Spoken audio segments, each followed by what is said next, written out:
Okay.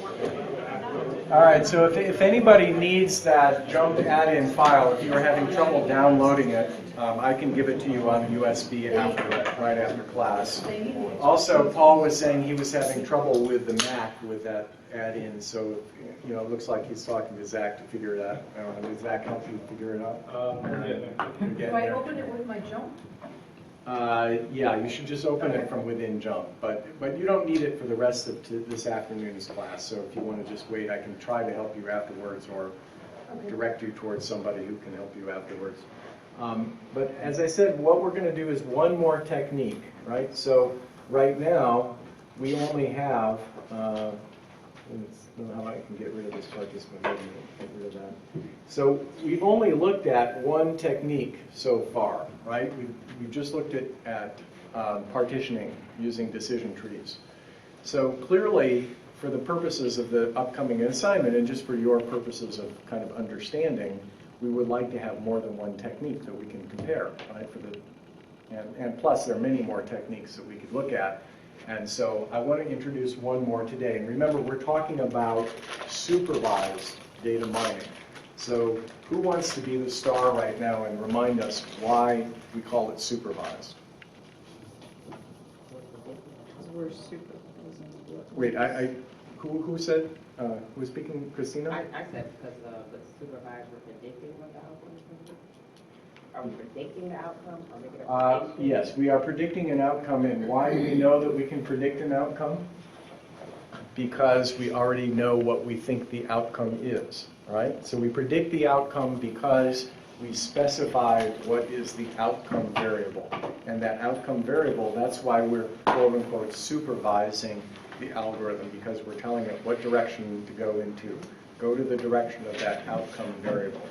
So for this, again, for logistic regression, we're going to do the same thing. We're going to direct the output towards an output variable. Quick question, would that be also the same as a hypothesis?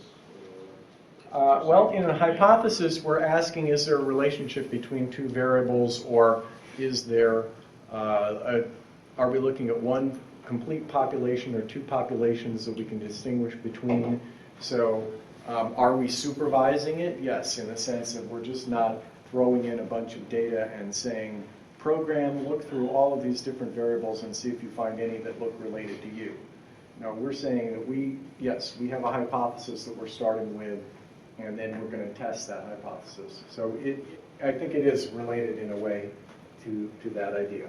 Okay, so my last sideboard question of the day, I'm not going to really do this one like a sideboard question, but just out of curiosity, what you think the answer to this is. So problems in which of these three management areas are most likely to predict whether an information systems project will fail.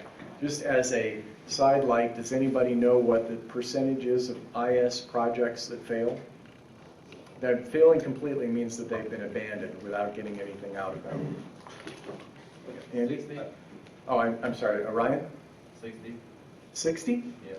No, if it was 60%, we wouldn't be in business. We have to hang up our hats and go in and walk into the woods with our tails between our legs in shame. So you had a guess, Andy? No, I was just wanting to answer your original question.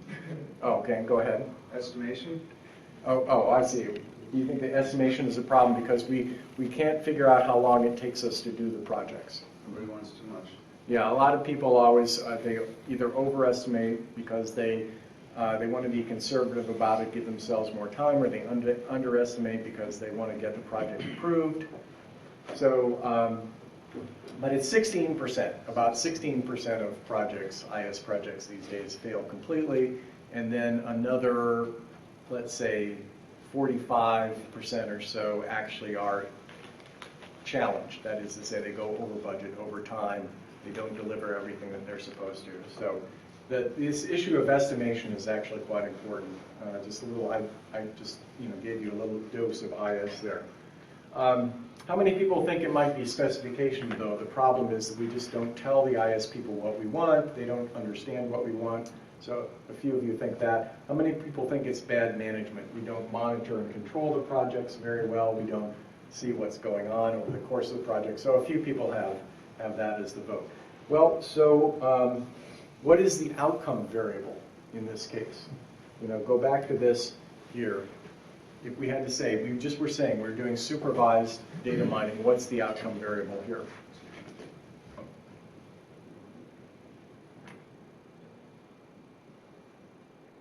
Is it just whether it'll succeed or failure? Right, succeed or failure.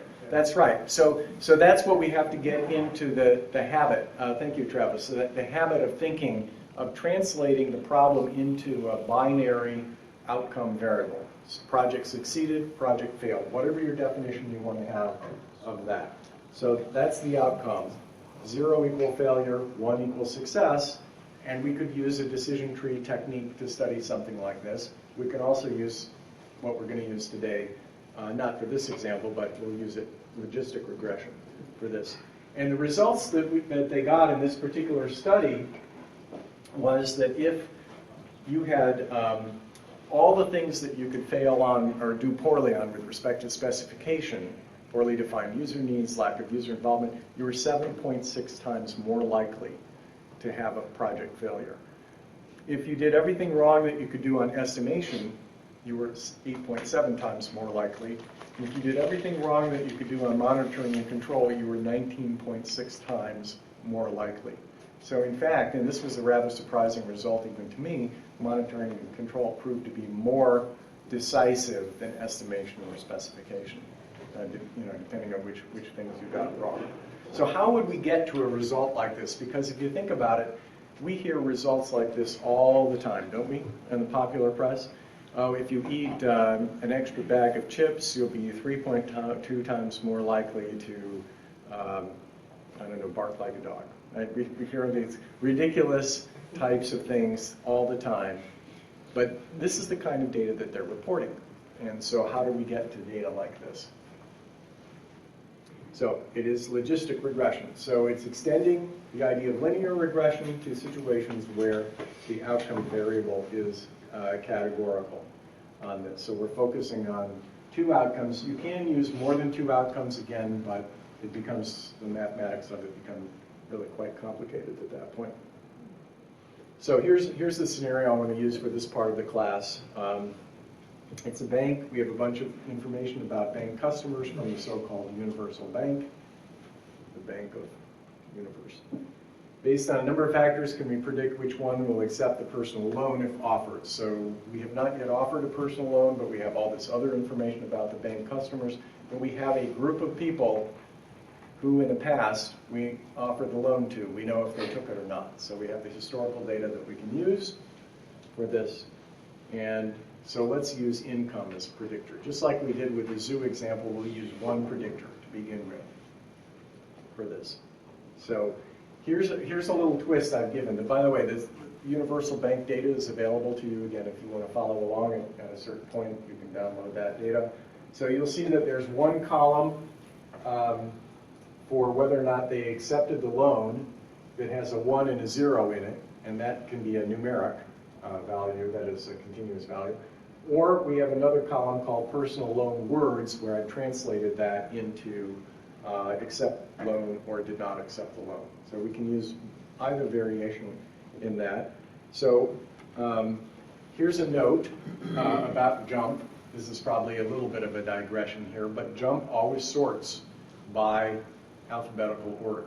So it will sort a 0 first before it gives you 1. In logistic regression, we actually want to have the variable of interest come first for JUMP's analysis. So we actually would want the 1 to come first before the 0. I have to tell you that I know this sounds a little bit confusing right now, but I'm mentioning it maybe when you come back to it. If you need to use it later on, it's something good to know. I can tell you I wasted many, many hours before I figured this out, and because I couldn't explain the results I was getting. So 2 solutions. You can recode and make a column with words, which is what I did here. Notice that my resorting accepted loan A comes before did not accept loan D, so it's sorted in the right order. That's an easy way to do it. Or you can change the column property value ordering So you can change the way that numbers, that any values are ordered or sorted in any column in JUMP, so that you can take into account as needed. So this is, I say, a digression to something that you can go back to and look at if you need to. You probably will not need to use this. All right, so if we use the personal loan with 1 and 0, you might ask me a very legitimate question. Why don't we just use regression? You know, we've got an income, that's a continuous value, and we have an outcome, which is a 1 or a 0. That seems to be a continuous value. So why don't we just use regression for that? So let's try that. So personal loan equals a function, B1 times income plus B0. Or the alternative is logistic regression, where we're going to say that our outcome word is equal to the same equation. So we're going to see what the difference is between those two. So here's what we get when we do a fit y by x using the income and using 1 and 0. How do you interpret this y-axis over there, going from 0 to 1?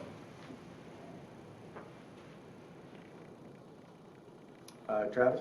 Maybe it's like the probability of accepting a loan or something like that. That's a very good idea. It is the probability of accepting a loan, but we have to assume that that's what this is going to give us, right? Because that's not what it really is. There's no value between 0 and 1. So if we map into the value 0.6, we have to agree by convention that it means a probability, right?